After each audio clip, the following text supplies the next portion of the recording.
এতে জিহাদকে যেভাবে অপব্যাখ্যা দিয়ে, ভুল ব্যাখ্যা দিয়ে মানুষের কাছে জঙ্গি, সন্ত্রাস, মৌলবাদ নানান কিছুতে আখ্যা দিয়ে মানুষকে ভুল বোঝানো হচ্ছে, অথচ জিহাদ শব্দের অর্থ করেছে আল মানার প্রণেতা সাহেবুল মানার প্রণেতা অর্থ করেছে আল ওয়ায়াতা সাইয়া, চূড়ান্ত প্রচেষ্টা, চূড়ান্ত সাধনা, চূড়ান্ত সংগ্রাম করা। যে ভূখণ্ডে, যে জায়গায়, যে স্থানে, যে দেশে, যে জনপদে, যে রাষ্ট্রে কোন বিরোধী শক্তি, অপশক্তি দ্বারা, ইসলাম বিরোধী শক্তি দ্বারা নির্যাতন করা হচ্ছে, নিপীড়ন করা হচ্ছে, শাসন করা হচ্ছে, জবরদস্তি ভাবে তাদের অধিকার কেড়ে নেওয়া হচ্ছে, তাদের রাইটস গুলোকে কেড়ে নেওয়া হচ্ছে, ওই সমস্ত নির্যাতিত জনগণকে, নির্যাতিত জনগোষ্ঠীকে, নির্যাতিত রাষ্ট্রকে, নির্যাতিত দেশকে সাহায্য সহযোগিতা করে ওই জালিমের হাত থেকে তাদেরকে উদ্ধারের জন্য যে প্রচেষ্টা, যে সংগ্রাম, যে সাধনা চালানো হয় তার নাম হচ্ছে জিহাদ। প্রিয় ভাইরা, এই যুগ যুগ ধরে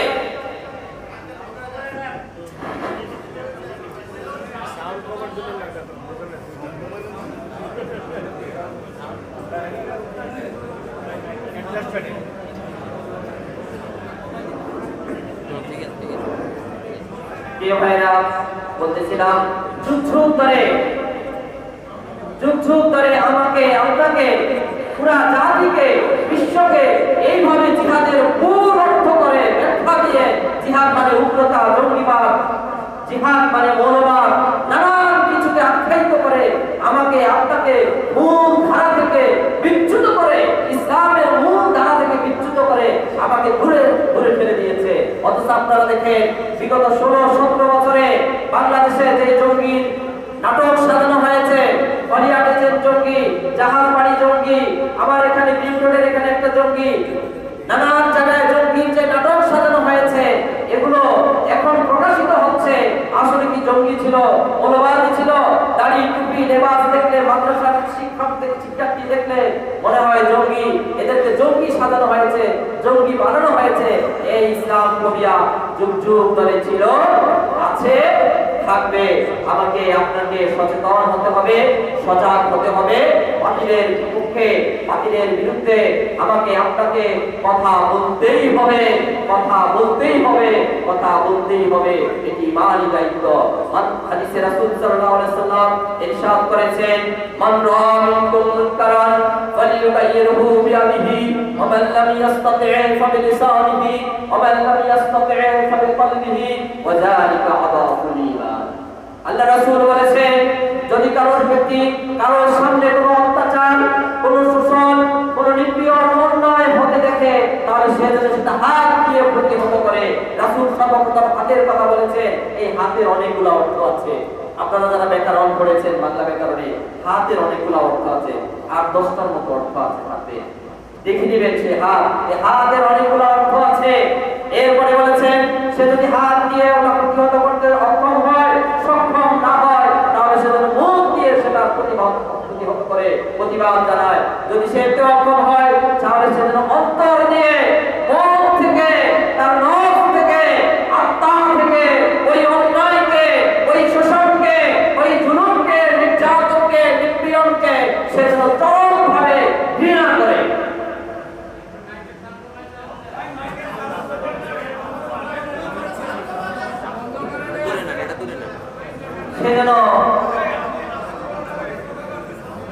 সেজন্য মন থেকে এটাকে ঘৃণা করে, সেজন্য মন থেকে এটাকে ঘৃণা করে। আল্লাহ রাসূল সাল্লাল্লাহু আলাইহি ওয়াসাল্লাম আর সর্বশেষ যে পন্থার কথা বলা হয়েছে, ওয়াযালিকা আদাফুল ঈমান, আর এটা হচ্ছে ঈমানের সবচেয়ে দুর্বলতম স্তর। আমরা তো ঈমানের বিগত সময়ে ঈমানের এই দুর্বলতম স্তরের চেয়েও আরো দুর্বলতম স্তরে পৌঁছে গেছি। আমাদের প্রতিবাদের ভাষা ছিল না, বাক স্বাধীনতা ছিল না, মুখে নামটা লাগিয়ে দেওয়া হয়েছে, আমরা কোনো কথা বলার শক্তি হারিয়ে ফেলেছি।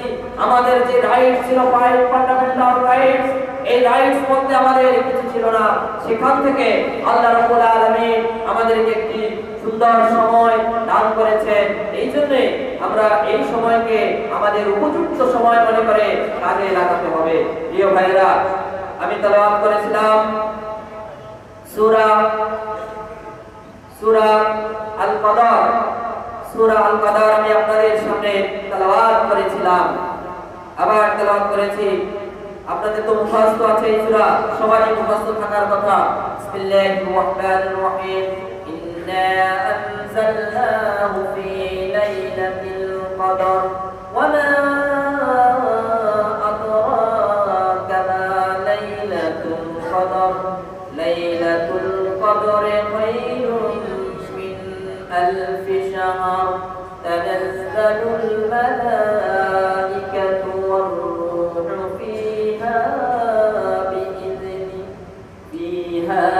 বিইذনি রাব্বিহিম মিন কুল্লি আমর সালামুন হিয়া হাত্তা মাতলা'ইল ফাজর। চিন্তা করেন, একটু চিন্তা করে দেখেন, আমরা এখন যে সূরাটি তেলাওয়াত করেছি, এখন চলছে কোন সাল? 2025 সাল। আজকে কত মার্চ? 21 মার্চ 2025 সালে এসে আমরা এই সূরাটি তেলাওয়াত করছি। অথচ এটি নাজিল হয়েছে আজ থেকে প্রায় 1400 বছর আগেরও বেশি সময় নাজিল হয়েছে। মরু আরব বেদুইন সমাজে অসহনশীল জাতিগোষ্ঠীর মাঝে আল্লাহ রাব্বুল আলামিন এই কোরআন নাজিল করেছেন। সেই 1400 বছর আগে মানদাত্তার আমলে, যদি আমরা ধরি মানদাত্তার আমলে, অনেক পুরাতন আমলে, পুরাতন সময়ে সেই কোরআন এখন আমরা আজকে পড়তেছি। এই কোরআনের যে মেসেজ, কোরআনের যে ঘোষণা, কোরআনের যে দাওয়াত, কোরআনের যে কথা, এই কথা চিরস্থায়ী নিত্য নতুন ভাবে উপস্থাপিত হচ্ছে।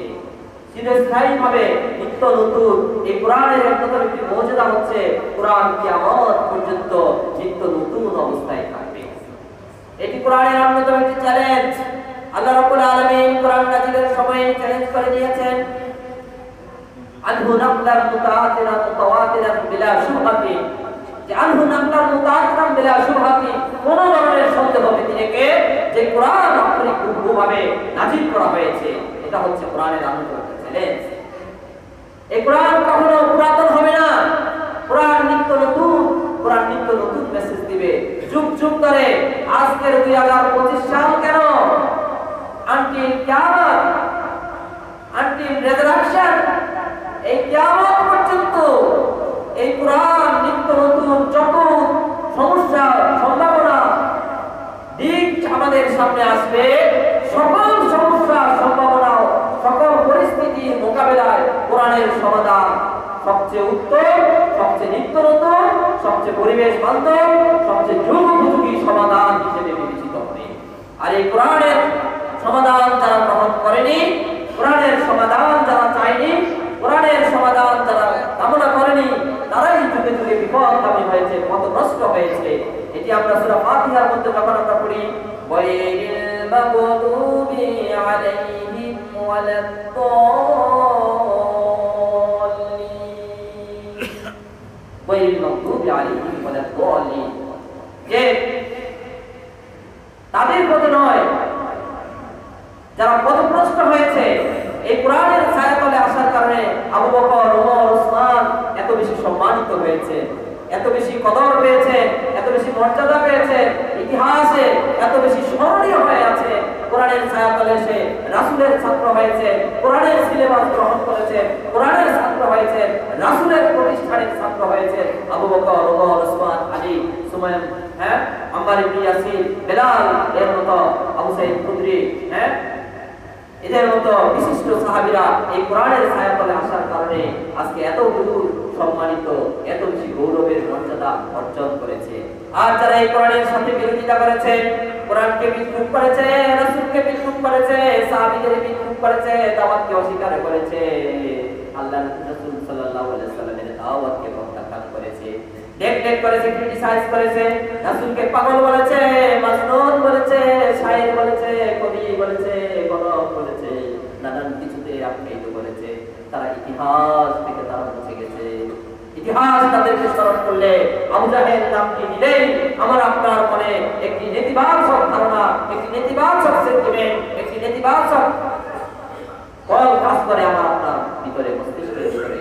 আবু জাহেল, আবু লাহাব, ওয়ালিদ, উতবা, সাইবা, এই সমস্ত নামগুলি যখন আমরা নেই, আমাদের ভিতরে নেতিবাচকতার শব্দ অনায়াসী মস্তিষ্কে চলে আসে। প্রিয় ভাইরা আমার, বলতেছিলাম এই কোরআনের নিত্য নতুন, এই কোরআনের চ্যালেঞ্জ যারা গ্রহণ করেছে, এই কোরআনকে যারা নিজেদের ভিতরে আঁকড়ে ধরেছে, ধারণ করেছে, লালন করেছে, বাস্তবায়ন করেছে, নিজে বাস্তবায়ন করেছে, পরিবারে বাস্তবায়ন করেছে, সমাজে বাস্তবায়ন করেছে, নিজের সমস্ত জায়গায় কোরআনের শাসন অনুশাসন বাস্তবায়ন করেছে, তারাই যুগে যুগে শ্রেষ্ঠ, সম্মানিত, মর্যাদার অধিকারী হয়েছে। দেখেন আমার সামনে এই কোরআন আছে, এই যে কোরআন আছে, প্রত্যেকটা ঘরে ঘরে এই কোরআন আছে। এই কোরআনের মধ্যে, এই কোরআনকে ছোটবেলা আমরা দেখতাম, এই কোরআনকে একটি কাপড় দিয়ে পেঁচিয়ে রাখা হতো কোরআনের নিরাপত্তার জন্য, যাতে ধুলাবালি না পড়ে। এই কোরআনকে, ওই কাপড়টার তেমন কোনো বাজারে তেমন কোনো মূল্য নাই, খুব কম দামি কাপড় দিয়ে কোরআনের চালক বলা হতো, সেটি বানিয়ে রাখা হতো। অথচ ওই চালকটি যখন নিচে পড়ে যেত, তখন আমরা ধরে ওটাকে চুম্বন করে খুব উঁচু জায়গায়, সম্মানের জায়গায় রেখে দিতাম। কিন্তু তার চেয়েও অনেক দামি জামা কাপড় পয়সা পরে থাকলো, আমরা সেটাকে চুমো খাই না।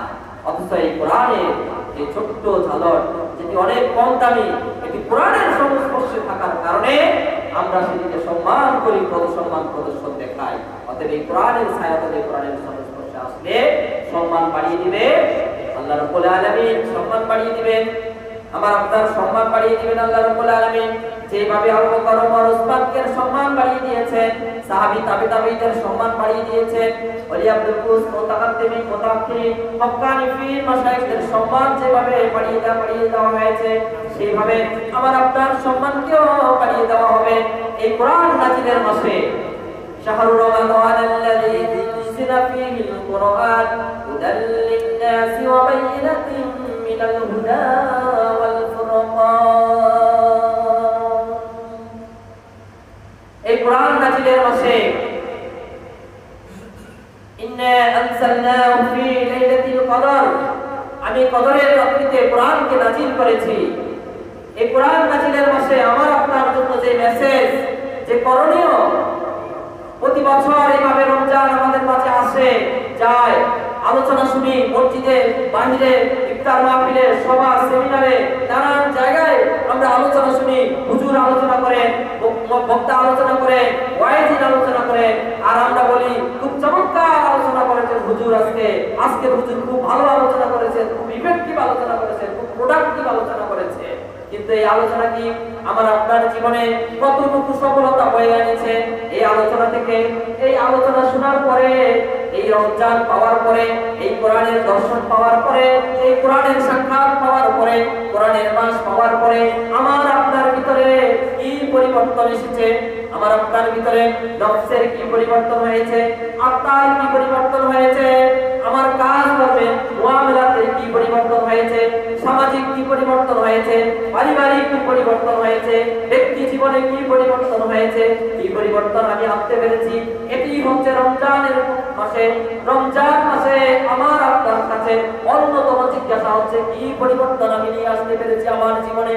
রমজান আসলো আর রমজান গেল, কোরআনের মাস আসলো, কোরআনের মাস গেল, কোরআনের আলোচনা হলো, কোরআনের আলোচনা মন দিয়ে শুনলাম, জানলাম, দেখলাম, শুনলাম, সবই করলাম, আর বললাম চমৎকার আলোচনা করছে হুজুর, চমৎকার আলোচনা হয়েছে আজকে মসজিদে, আজকের জুমায় চমৎকার আলোচনা হয়েছে। এই পর্যন্তই যদি এটার ফলপ্রসূতা, এটার ফলাফল এখানেই যদি শেষ হয়ে যায়, তাহলে এর দ্বারা এর থেকে তেমন কোনো ফায়দা হাসিল করা হলো না। হলো এই চিন্তা, এর ফলপ্রসূতা যদি এখান পর্যন্তই শেষ হয়ে যায়, তাহলে এর থেকে কোনো তেমন কোনো ফায়দা আমি আপনি নিতে পারি না। প্রিয় ভাইরা, এই রমজানের মাসে কোরআনকে ভালোভাবে আঁকড়ে ধরতে হবে, কোরআন পড়তে হবে। কোরআন দেখে দেখে পড়লে সওয়াব, যদি কবিরা গুনাহ না হয়, তাহলে জলি না হয়। এরপরে কোরআনকে বুঝতে হবে, কোরআনের ব্যাখ্যা বিশ্লেষণ জানতে হবে, এই কোরআন নিজে মানতে হবে, কোরআন নিজে পড়তে হবে, অন্যকে পড়ানোর জন্য চেষ্টা করতে হবে, অন্যকে পড়াতে হবে, কোরআন অন্যকে মানাতে হবে। এই মেসেজ হচ্ছে কোরআনের মাস, শাহরুর রমাদানাল্লাযী হুদাল লিন-নাস ওয়া বায়িনাতিন মিনাল হুদা ওয়াল ফুরকান। এই মেসেজটাই দিচ্ছে হুদাল লিন-নাস, মানুষের জন্য হিদায়াত। কেমন হিদায়াত? এই রমজান মাসে শয়তানকে সুলসিলাতুশ শায়াতিন, শয়তানকে শিকল বন্ধ করে রাখা হয়। অথচ এই রমজান মাসে অন্যায়, অঘটন, খারাপ কাজ, খুন, গুম, নানান কিছু হচ্ছে না? বলেন তাহলে কেন হচ্ছে? তাহলে হাদিস কি অসত্য? নাউযুবিল্লাহি মিন যালিক।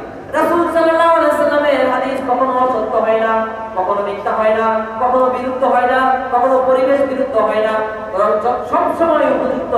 এর কারণ হচ্ছে আমাদের যখন অসুখ হয়, কেউ যখন অসুখ হতে একবার সর্বোচ্চ মাত্রায় যখন চলে যায়, তখন যখন ডাক্তারের কাছে যায়, ডাক্তার যখন ওষুধ দেয়, এক সপ্তাহ ওষুধ খাওয়ার পর কাজ হয় না। কারণ কি? তার রোগ একবার সর্বোচ্চ মাত্রায় চলে গেছে, যার ফলে তার ওষুধে এখন আর কোনো কাজ হচ্ছে না। এখন সে অস্থির হয়ে যায়, ডাক্তার ভালো, মনে হয় ডাক্তার ভালো না, রোগ করতে পারে না, যন্ত্রপাতি ভালো না, এই জন্য সে কি করে অস্থির হয়ে পড়ে। ঠিক তেমনি ভাবে যাদেরকে খোঁজ নিয়ে দেখবেন, যারা এই রমজান মাসে অঘটন ঘটাচ্ছে, অন্যায় করতেছে, রমজান মাসে রমজান বিরুদ্ধ কাজগুলা করতেছে, তারা দেখবেন বাকি 11টি মাস তাদের অবস্থা ওই অবস্থায় ছিল।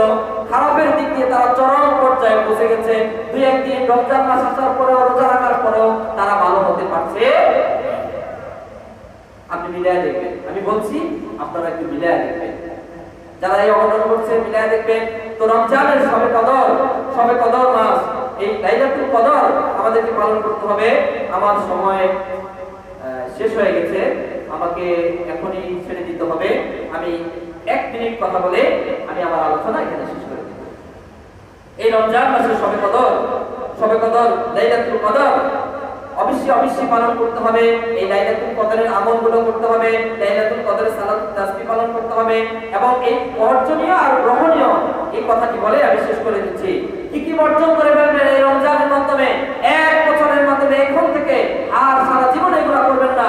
1 নম্বর হচ্ছে শিরক বর্জন, কুফর বর্জন, নেফাকি বর্জন, যাবতীয় হারাম কাজ বর্জন করা, কবিরা গুনাহ বর্জন করা, যাবতীয় নিষিদ্ধ কাজ, যত নিষিদ্ধ কাজ আছে এই নিষিদ্ধ কাজগুলো বর্জন করা, বেলা গীবত বর্জন করা, হিংসা বর্জন করা, জগৎখুরি বর্জন করা। এরপরে গ্রহণ করবেন ক্ষমা, ধৈর্য, তাওয়াক্কুল, জিকির আজকার, নফল ইবাদত, দান সাদকা, তাকওয়া। এই তাকওয়া সবার শেষে, আর তাকওয়ার ফলাফলটা হচ্ছে কি? তাকওয়ার ফলাফলটা হচ্ছে যারা তাকওয়া অবলম্বন করবে, ক্বাদ আফলাহাল মুমিনুন আল্লাযীনা হুম ফী সালাতিহিম খাশিউন। হ্যাঁ, যারা তাকওয়া অবলম্বন করে তারা সফল কাম, আর সফল কামানি তারা জান্নাতে প্রবেশ করবে, জান্নাতে চলে যাবে। ওয়া মা আলাইনা ইল্লাল বালাগ ওয়া আখিরু দাওয়ানা আনিল হামদুলিল্লাহি রাব্বিল আলামিন।